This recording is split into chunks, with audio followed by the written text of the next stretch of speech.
Welcome back to Beyond the Forecast. I'm here at NASA Langley Research Center, and we're talking about the X-59 aircraft, the supersonic test. And we're here with Randall Bailey and also Nils Larson. Thank you for joining us. Thank you for having me. So there's a lot with this aircraft because, for one thing, when we look at the model, that is a very interesting shaped aircraft with a very long nose. So why is that? Why is it shaped like that? What's the point of this experiment and this test? You want to start it or you want me to? Doesn't matter. Yeah. All right, so the purpose of the test is to demonstrate low boom technologies. The idea is an airplane flies supersonically today. Its shaping creates a very abrupt, very loud sonic boom, very objectionable to people on the ground. The idea of this airplane is to create new technologies that would not create that sharp sonic boom. It would create a low boom thump, something more attuned to closing a car door across the street that you would hear. And so if we can do that, we can create an airplane that can fly supersonically over land. And that's the idea, is moving people quicker across the United States, across the world, in a low boom supersonic vehicle. Because people don't want to be at home eating dinner, and a supersonic aircraft creates a sonic boom that shakes everything in their house. And sounds like a loud thunder. Yeah. Most people don't realize they've heard a sonic boom before, because thunder is a sonic boom.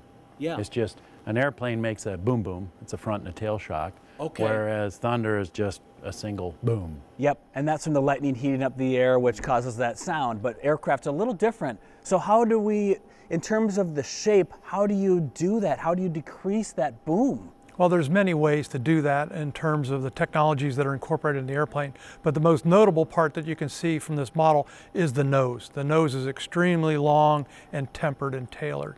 And that creates, instead of one big giant shock wave off the front of the airplane, it creates many little ones across the nose.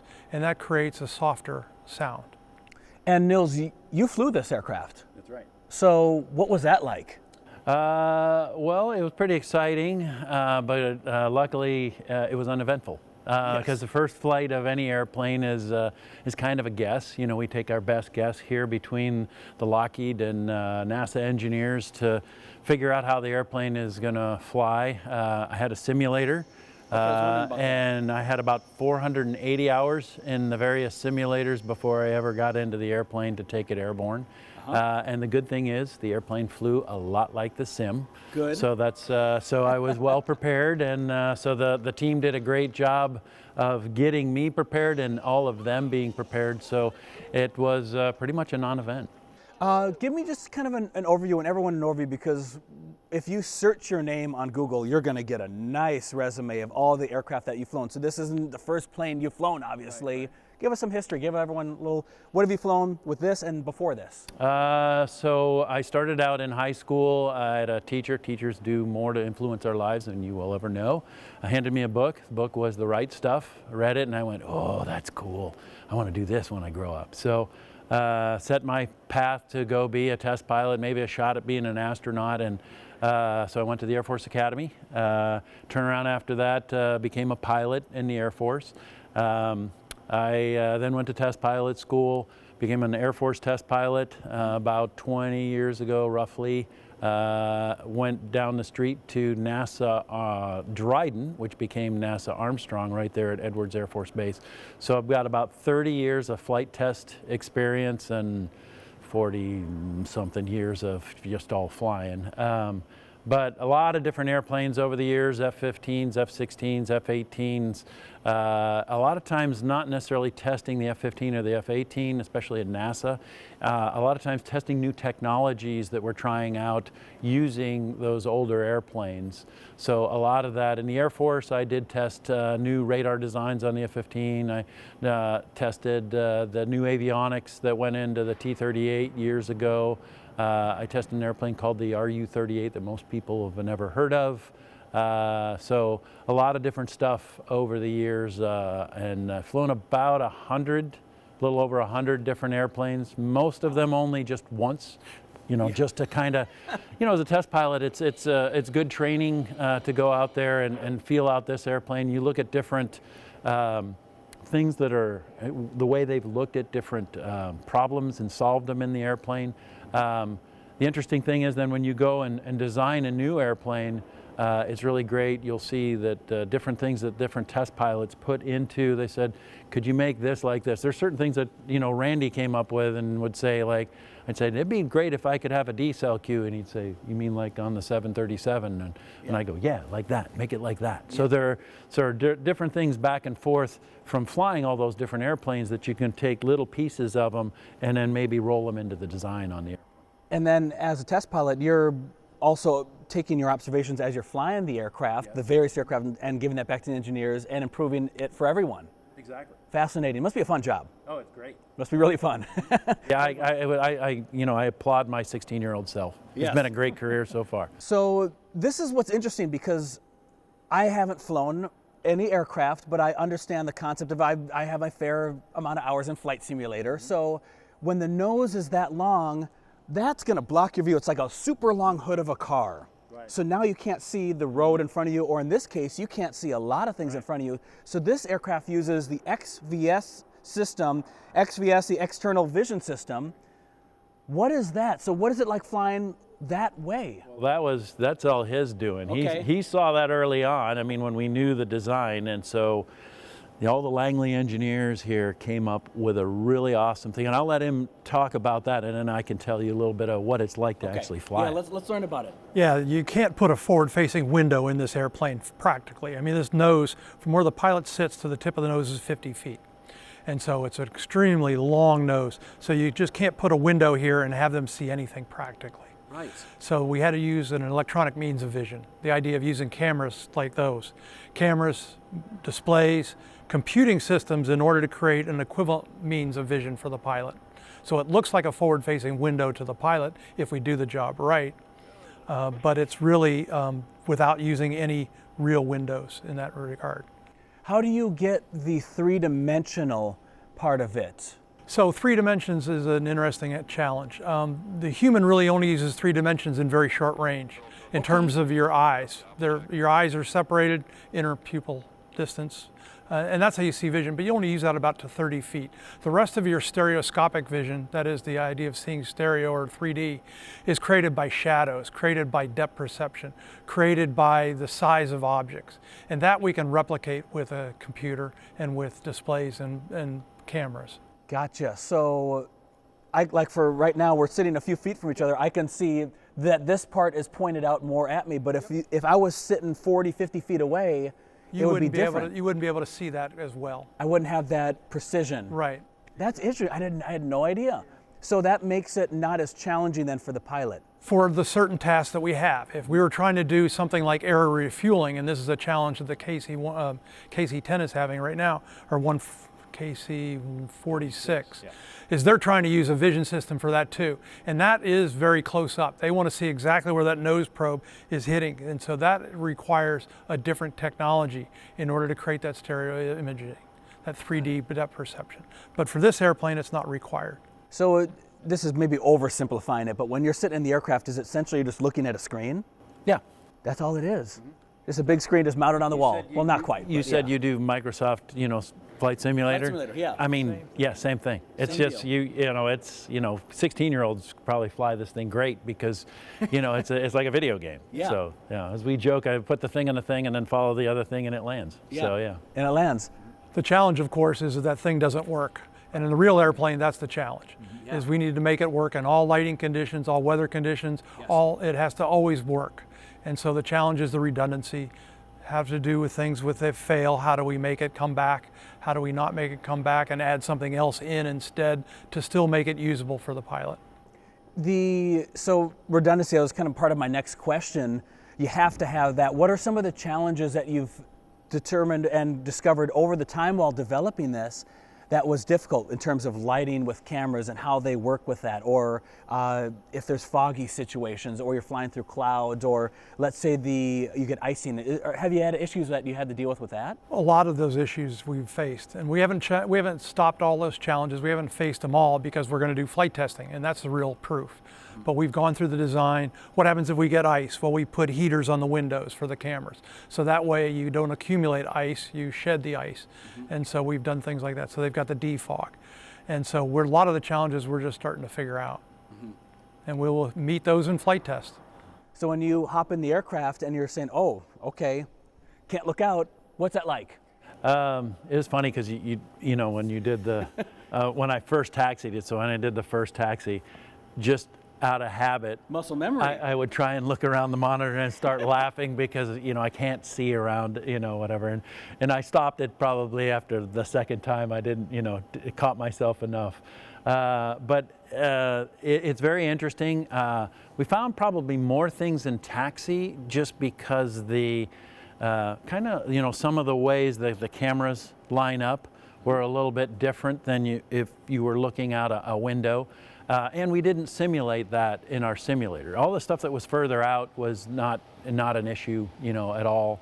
And it really wasn't an issue in taxiing. It was just something that, you know, was kind of like, huh, that's interesting, okay. Yeah. But when it comes to actual up and away, actually some of the airplanes that are in this hangar behind us, we actually used on a research project a few years ago that we put Randy's system out there, went and flew it in one of these King Airs, and we found that basically the system was as good, if not better, than our Mark I eyeball looking out a window. Wow. And there's a lot of great things that they can do with that virtual window in that it's almost an enhanced vision to a degree, in that one, I can put almost like, you know, I don't have meta glasses, but if you had one of those, because, you know, they put symbology up, they put my altitude and my airspeed, and they can put different colors up. So there's a lot more information or ways to glean that information, you know, as I look up. It's a lot like a heads-up display that you'd see in a fighter, only better because they can use different colors. There's different things that we've incorporated from ideas from other aircraft that we've put in there. The great thing is, you know, these guys have so much experience over the years in designing displays, you know, that I swear if I can think of it, they've already thought of it. So it's been really amazing, and Randy's the guy that every time I ask him, he's like, sure, we can do that. Sure, we can do that. So I don't think I've managed to come up with anything yet that he said no. You know, I'll try. He's getting there. Yeah. All right. Yeah. So, he's reaching the limit. Yeah. But it is a lot like, it can be a lot like a video game. I think I put my 16-year-old, he was 16 at the time, 16-year-old in the cockpit, and he had never flown anything, and, you know, we put him in the sim and he lands it. And then we took him out and they failed, you know, some, you know, flight controls, and he still managed to bring the airplane back in and land it. And a lot of it is because of many of the systems that they put in this enhanced, I would call it enhanced vision. The other thing that they can do is, because of that computer processing, they can, you know, maybe mess with the contrast just a little bit, so they can make certain things stand out, you know, because they have certain technologies that, you know, our millions of years designed, you know, eyeballs can't necessarily do. So there's certain things that they can stand out. Even when we went to taxi, one of the things, you know, we have the sun shining through the hangar here. So normally when you're driving down the road and you can't see because you're looking into the sun because it's really low in the horizon, yes. Well, guess what? When we were taxiing, the sun was really low and right off the end of the runway. Well, the amazing thing is, because you're not really staring at the sun, you're staring at the sun on a monitor. Yeah, it would just kind of, the image would bloom a little bit around the sun, and it would kind of change the contrast, because the automatic contrast has a lot of trouble when you put that point source in there. But the best thing is he gives me a manual contrast, so I just reach up and I can adjust it and make it so I can see the rest of the picture really well, which, you know, would have been better than just my Mark I eyeball in there, because it would hurt to look at the sun, and I couldn't see nearly as much as I could. And it gets exhausting after a while too. So in this case, I was like, this is great. This is awesome. So it works really well. There's little things that you wouldn't necessarily think of that once we went into testing, we're like, oh, that's pretty cool. All right. Yeah, it really is the case with testing. You really need to do the testing, because when we first developed the system, one of the first challenges we had is we flew in this King Air here, I don't know, 7 years ago in summertime. And typical Virginia weather, very hazy, very hot. And so we weren't seeing the traffic as well because of the haze conditions. So we had to develop computer algorithms that got rid of the haze so you could see the traffic better. But you could do that because you've got the capabilities of the computers to manipulate the image to provide a better image for the pilot. We're going to take a little miniature break here. We're going to come back. We're going to talk about the meteorology and flying this thing, and also the future of what this means for everyone else here in the United States and maybe flying. So we'll be right back here on Beyond the Forecast in just a little bit.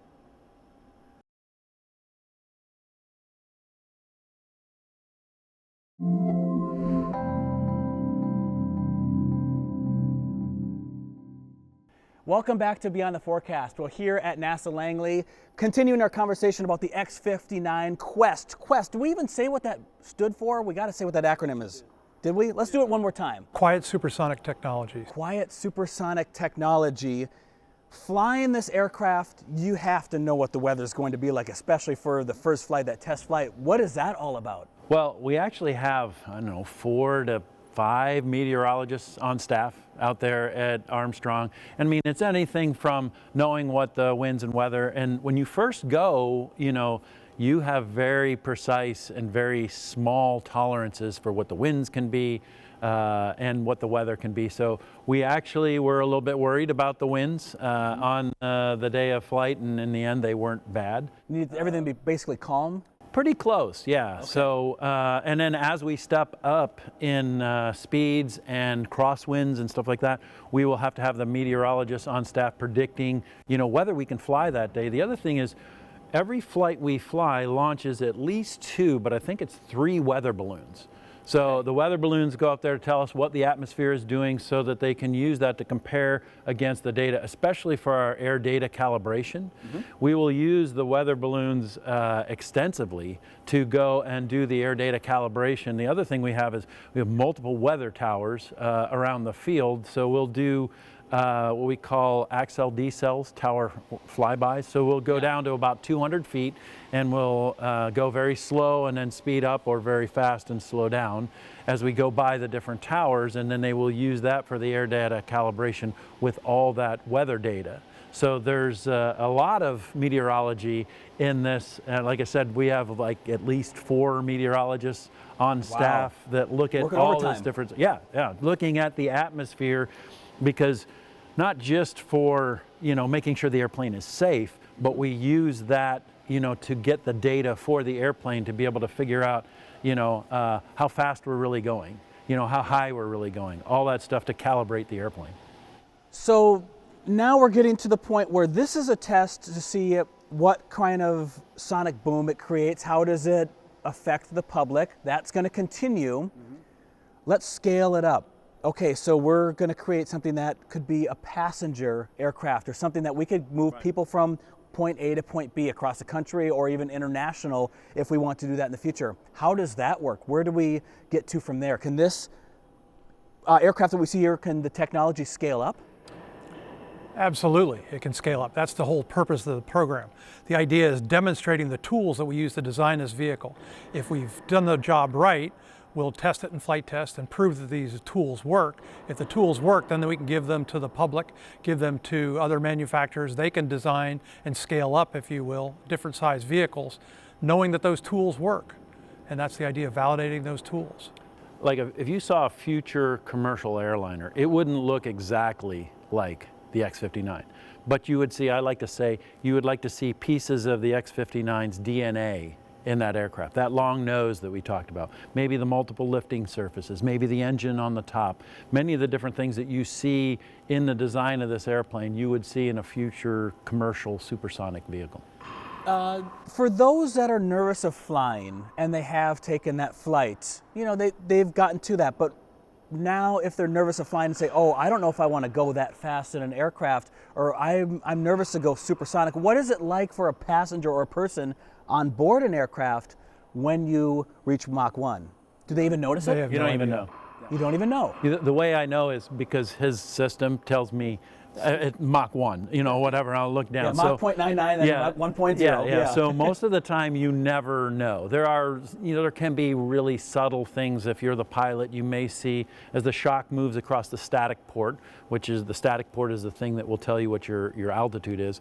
You might see that the altimeter will swing around as the shock moves, across that. But most of the time you never know that you're supersonic, other than his gauge tells. The only way the public will know is they'll get to where their destination is much quicker. Yeah.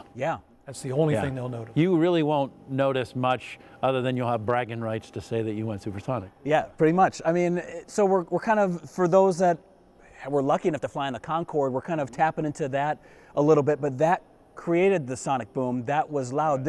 We want this to be able to fly over the continental United States and not create that. That's the big difference that we're going through with here. And that's the one thing that, like right now we're in flight test to make sure this thing is safe. Yes. Then our next phase, then we have to go kind of look at it, and we're actually going to measure the shock waves. We're going to measure that thump on the ground. We're going to help validate those tools that Randy was talking about. Then the last phase is, you know, science coming to a town near you. So we have to go out into different communities, and we have to get our citizen scientists. We're going to need people to tell us what too loud is. So they're going to do surveys, and they're going to tell us that was too much, made the dog bark, or I didn't even hear that. So one of the unique things, since you're a meteorologist, is the atmosphere is obviously different in different parts. You know, I am out in the desert. It's very dry. You know, it tends to be a little wetter here. So one of the things that will change how that sonic boom, you know, moves through the atmosphere. So those communities, we're going to have to go to different communities to look at the sampling of those different atmospheres to see, you know, how it is that that sonic thump travels through the atmosphere. So, you know, there's a lot more meteorology involved than you would ever know. So the testing continues. Yes, exactly. Any chance we'll see this come to Hampton Roads Airport near us sometime We in the hope to future? be here, actually. We hope to do some testing here. Great. You know, Okay. so they haven't come up with where it's actually going to go. I am sure at some point this airplane will be here, you know, even if it's just coming by to, you know, let everybody take a look, because so many people here in the Hampton Roads area have worked on this airplane that I think it's only right that hopefully, I'm not in charge, that someday, you know, we'll at least be able to stop by and they can kind of see the fruits of their labor. Sounds great. Well, thank you very much for the conversation.